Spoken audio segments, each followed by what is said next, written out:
ચોરી કરવી એ ગુનો છે, પણ એમણે માખણ ચોર્યું એ માખણ ચોર કહેવાયા. રણ છોડીને ભાગી જવું એ યોદ્ધાઓ માટે મોટું કલંક છે, પણ એમણે રણ છોડી દીધું એ રણછોડ કહેવાયા. કૃષ્ણ સાહજિક છે અને એટલે જ એ સમજાતા નથી. એ આપણા પરસેપ્શનને જીતી લે છે. એ એક અનુભવ છે અને એટલે એમનું વર્ણન શક્ય નથી. બીજાની અપૂર્ણતાને એ પૂર્ણ કરતા રહ્યા એટલે એ પૂર્ણ પુરુષ કહેવાયા. કૃષ્ણ એક થ્રિલ છે, એક ડિઝાયર છે. કૃષ્ણ મેનેજમેન્ટના માણસ છે. એ નિયમો બનાવે છે અને એ જ નિયમોને તોડતા પણ શીખવે છે. એ સહનશીલતા પણ કેળવી આપે છે અને એક જ ગાયે એ જ સહનશીલતાના કટકા પણ કરી આપે છે.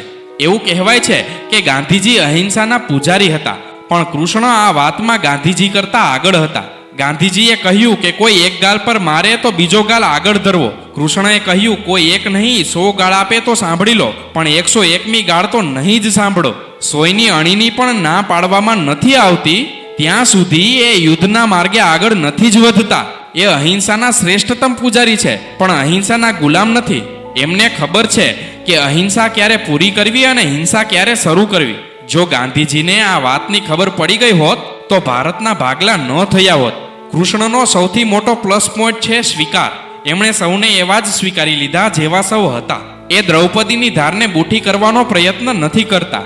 આંધળાના પુત્ર તો આંધળા જ હોય એવું કહેતી દ્રૌપદીને એ રોકતા નથી. દ્રૌપદીનું ચીરહરણ થાય છે ત્યારે જીભ કાબૂમાં રાખવી જોઈતી હતી એવું લેક્ચર પણ નથી આપતા.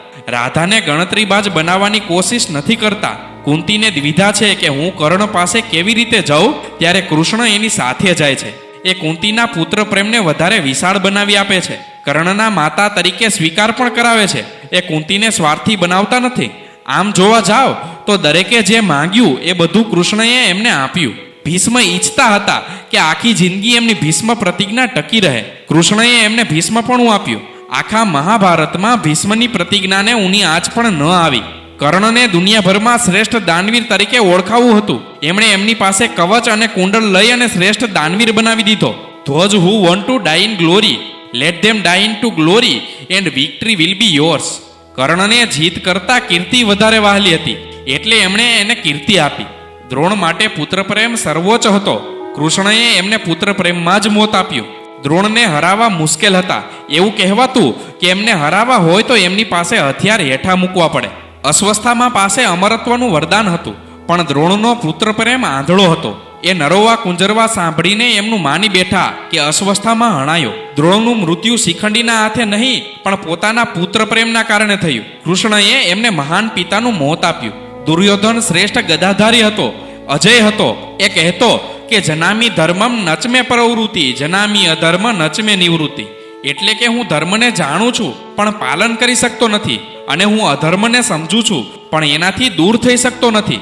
આવા દુર્યોધનને હણતી વખતે કૃષ્ણ ખુદ ભીમ પાસે અધર્મ કરાવી જાંગ પર ગદા મરાવડાવી. કૃષ્ણ સૌની ઈચ્છા પ્રમાણે જ સૌની સાથે વર્ત્યા.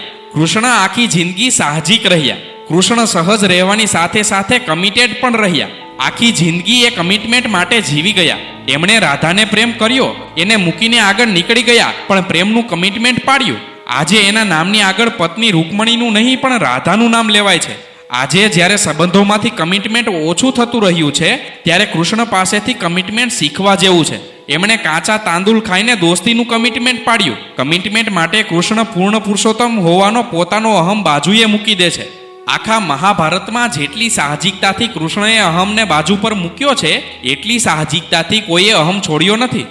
પ્રતિજ્ઞા પાલક હોવાનો અહમ ભીષ્મ બાજુ પર ન મૂકી શક્યા. એમણે આ અહમ બાજુ પર મૂક્યો હોત તો કુરુવંશનું નિકંદન ન નીકળ્યું હોત. કર્ણનું કમિટમેન્ટ કૌરવો માટે નહોતું, દાનવીર હોવાના પોતાના અહમ માટે હતું. દાનવીર તરીકેની છાપ સાચવી રાખવા એણે કવચ કુંડળ દાનમાં ન આપ્યા હોત તો કૌરવો જીતી ગયા હોત. પણ કૃષ્ણ પાંડવો માટે કમિટેડ રહ્યા. શસ્ત્ર હાથમાં નહીં પકડવાની પોતાની પ્રતિજ્ઞા એમણે તોડી અને ચક્ર હાથમાં ઊંચકી મારવા દોડી ગયા. કૃષ્ણએ દ્રૌપદી સાથેનો પોતાનો સંબંધ પણ એટલા કમિટમેન્ટ સાથે જ નિભાવ્યો. યુદ્ધ દ્વારા કૌરવો સાથે વેર લેવાનું વચન એમણે પાડ્યું. કર્ણને અપાયેલી દ્રૌપદીની લાલચ એ દ્રૌપદી પ્રત્યેનું કમિટમેન્ટ બ્રેક ન હતું, પણ યુદ્ધ પહેલા કર્ણને ઇમોશનલી ડાઉન કરવાનો પેંતરો હતો. યુદ્ધમાં પોતાની સેના મોકલીને એમણે દુર્યોધનને આપેલું કમિટમેન્ટ પણ પાડ્યું. કૃષ્ણ ધર્મ માટે પણ કમિટેડ રહ્યા. રામે ક્યારેય ન કહ્યું, પણ કૃષ્ણએ કહ્યું કે જ્યારે જ્યારે ભારત વર્ષમાં અધર્મ વધી જશે ત્યારે હું અવતાર લઈશ. આ જન્માષ્ટમી પર તમે પારણું ન ઝુલાવો તો ચાલશે, પણ સંબંધોમાં કૃષ્ણનું કમિટમેન્ટ ઉતારજો. કૃષ્ણની જેમ સંબંધોમાં ભરોસો જાળવવા આખો ગોવર્ધન ઉંચકી લેવો પડે તો ઉંચકી લેજો. સંબંધોમાં ટકી જવા અને એના જીવી જવા પાછળ સૌથી અગત્યની ચીજ છે કમિટમેન્ટ. જેને પ્રેમ કરો એને કમિટેડ રહો. કૃષ્ણ સંબંધોમાં કમિટમેન્ટ શીખવે છે. સંબંધોમાં કમિટમેન્ટનું નામ જ કૃષ્ણ છે. એસા દાદાવાળા રચિત આ રચના આપને કેવી લાગી? આપનો પ્રતિભાવ ચોક્કસ જણાવજો. જય શ્રી કૃષ્ણ.